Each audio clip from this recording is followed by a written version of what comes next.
I'm an only child to an amazing, amazing mother who unfortunately grew up with bipolar disorder. And, she did everything that she could for me. I was kind of like her world. And she did an amazing job. And to this day, my mom is my hero.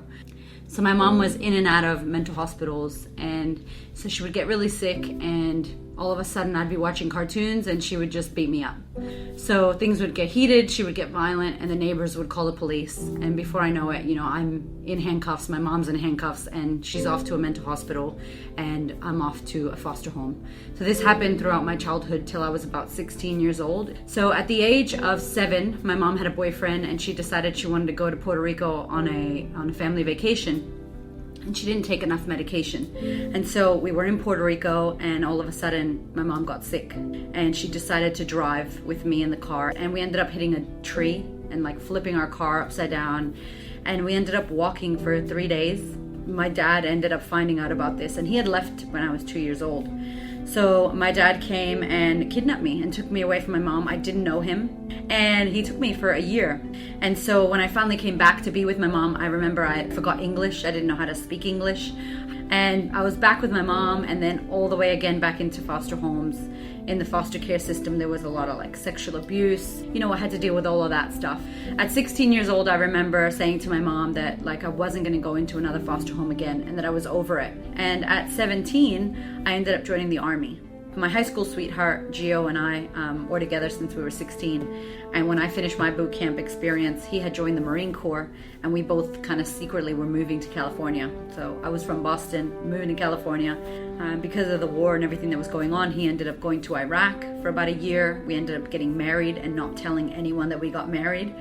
And while he was away, I did massive odd jobs and trying to figure out who I was in California. And then I decided when he came back that we would move to Florida so he could go to school. So I joined the Army full time, started going to hair school. I think it was a Saturday night, someone asked us to go out. And so we drove there, we got super drunk. We were going 180 miles per hour, and we ended up smashing into a ditch. And I ended up breaking my back. I was in the hospital for 25 days, had to learn how to walk again. And I think when that happened, I really saw that I wasn't living my life. I said to myself when I came out of there that I was going to go for what I wanted. And I secretly wanted to be an actress. And so I started modeling. It was interesting because I was in the Army full time. Then at night I was in hair school. And then on the weekends I was doing bikini modeling and music videos with Pitbull and Spanish reggaeton artists. And then the following year, unfortunately, my husband was drinking and driving again. And when I woke up in the morning, he wasn't home. He wasn't there. And I remember going home and seeing that the hospital had rang. And when I walked in, I had a nurse and a doctor came out and said, "I'm so sorry, he didn't make it." It was really hard after that. And so I think for me, I tried to delete that happened and try to pretend that didn't happen. Long story short, I got into a bunch of bad relationships, drank way more alcohol than what I should have. I met someone in Las Vegas at a hair conference, and he was from Australia. And I ended up going, yeah, this guy's cool. I like him. He's different. This is awesome. And I ran away from America and moved to Australia. That relationship wasn't good. I got into another relationship that wasn't good. And so I finally met my husband, who was my personal trainer. And he was my friend. And he said to me, there's somebody that I know, and she does this work, and she was a life coach. And so a series of literally a full year of working with her. I don't know, I spent $50,000 working on myself, self-developing, reading books, going to seminars, life coaching, business coaching.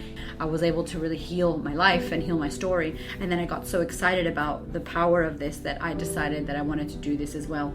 And we started running workshops for women. I was a stylist when I moved to Melbourne, and that was great, except I realized that no matter what we have on, no matter how much makeup you have or your fucking nails are painted or not, doesn't matter. Although styling was important in how we dress and look, I was going to scrap the styling and just work on inner confidence, the inner wardrobe, and how we feel about ourselves. I can proudly say that I'm a confidence coach. I'm a mother of 2 beautiful kids. I'm married to the most amazing, conscious, sexy ass man in the world. After having our kids, we had a cesarean, we had a miscarriage, and then my third pregnancy was my second baby, Nava, and we had a home birth. It was calm and beautiful and amazing, and it really just showed me that, the contrast of life and how you can have one thing and you can have another thing, and it just depends on what you're making it all mean. And the message is just be who the fuck you are, heal your shit. You have a unique narrative, and reclaim who you are and your confidence, and stand in your fully expressed selves. So that's the main message, and I'm honored to be here to be able to share that with you. Hey friends, this is Erica from the Confidence Chronicles podcast. I just wanted to quickly tell you about a new series that's going to come on here, so consider this a little trailer of what you're going to get. In this series called Life Lessons, I'm going to share with you some of the biggest life lessons that have shaped me to be the woman and the confidence coach and mother that I am today. I know a lot of you that have been listening to the podcast may have heard my story sprinkled throughout the episodes, but in this series, the Life Lessons series, I am going to be sharing deep, in-depth details about my life and all the many stories that have happened. It's been crazy. I've had some big trauma, big loss. A lot of things go down in my childhood that have taught me some amazing things about the woman that I am today. And so I want to take this time to take you with me into my journey and share a lot of the lessons that in my eyes, I hope that people could learn from me and from others who've experienced it without having to experiencing it yourself. For example, drinking and driving. This is something that when I was young, everybody said don't drink and drive. And clearly I needed to break my back and not be able how to walk and have to learn how to walk and be in the hospital for 25 days and literally feel like I was handicapped and I couldn't move and do anything. And the recovery was a killer. And something like that, I would hope that my children could just listen to me say, hey, don't do it. Here's why. Let me tell you my story. So I think stories are so powerful, and it's how we learn from one another. So without further ado, I want to share with you my lessons learned new series that I'll be hosting on this podcast. And yes, I will still be doing my normal podcast, The Loving Bitch Slap to You. And I thank you so much for your time and your attention.